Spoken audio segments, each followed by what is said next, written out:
ചിഹ്നം അവരാദ്യം പ്രസിദ്ധീകരിച്ച് നമ്മൾ നോമിനേഷൻ കൊടുക്കുന്ന സമയത്ത് ഒരു ഫ്രീ സിമ്പിൾസ് കുറേ ഉണ്ടായിരുന്നു.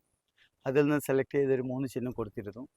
3 ചിഹ്നത്തിൽ അത് ചിഹ്നം അനുവദിക്കുന്ന ആ സമയം വന്ന ഏകദേശം 3 മണിക്ക് അനുവദിക്കുന്ന സമയം വന്നപ്പോൾ അതിൽ 2 ചിഹ്നം മരവിപ്പിച്ചതായിട്ട് ഇലക്ഷൻ കമ്മീഷൻ്റെ ഓർഡർ ഉണ്ട്. അതുകൊണ്ട് അത് കഴിയില്ല എന്ന് പറഞ്ഞ് മൂന്നാമത് നമ്മൾ കൊടുത്ത ചിഹ്നം അനുവദിച്ചു തന്നിരുന്നു. അനുവദിച്ചു തരികയും നമ്മളത് പബ്ലിഷ് ചെയ്യുകയും ചിഹ്നം ഇന്നതാണെന്നൊക്കെ പുറത്ത് വരികയും ചെയ്ത ശേഷമാണ് രാത്രി 8 മണിക്ക് ശേഷം വീണ്ടും ഇലക്ഷൻ കമ്മീഷൻ തിരിച്ച് ആ ചിഹ്നം അനുവദിക്കാൻ പറ്റില്ല എന്ന് RDO അറിയിച്ചതിൻ്റെ അടിസ്ഥാനത്തിൽ നമ്മൾ ചർച്ചയ്ക്ക് വിളിച്ചിരുന്നു. ചർച്ചയ്ക്ക് വിളിച്ച ശേഷം ഇതിന് പല സാങ്കേതികമായ പല കാരണങ്ങളും പറയുന്നുണ്ട്. അതിലേക്കൊന്നും അത്ര ആഴത്തിൽ നമുക്ക് പോകാനുള്ള സമയം കിട്ടിയിട്ടില്ല. സാങ്കേതികമായ കാരണങ്ങൾ പറയുന്നുണ്ട്. എന്ത് തന്നെയാണെങ്കിലും ഇപ്പോൾ അവസാനം നമുക്ക് മോതിരം ചിഹ്നം അനുവദിച്ചതായിട്ട് കത്ത് തന്നിരുന്നു. പിന്നെ നമ്മൾ ആവശ്യപ്പെട്ട പ്രകാരം മോതിരം ചിഹ്നം നമുക്ക് നൽകിയില്ല. സ്ഥാനാർത്ഥിയെ സംബന്ധിച്ചോളം സ്ക്രൂട്ടിനി കഴിഞ്ഞ് നാമനിർദ്ദേശ പത്രിക പിൻവലിക്കേണ്ട അവസാന ദിവസം കഴിഞ്ഞിട്ടാണ് ചിഹ്നം അനുവദിക്കുക. അത് കഴിഞ്ഞിട്ട് ഏറ്റവും ചുരുങ്ങിയ ദിവസമാണുള്ളത്.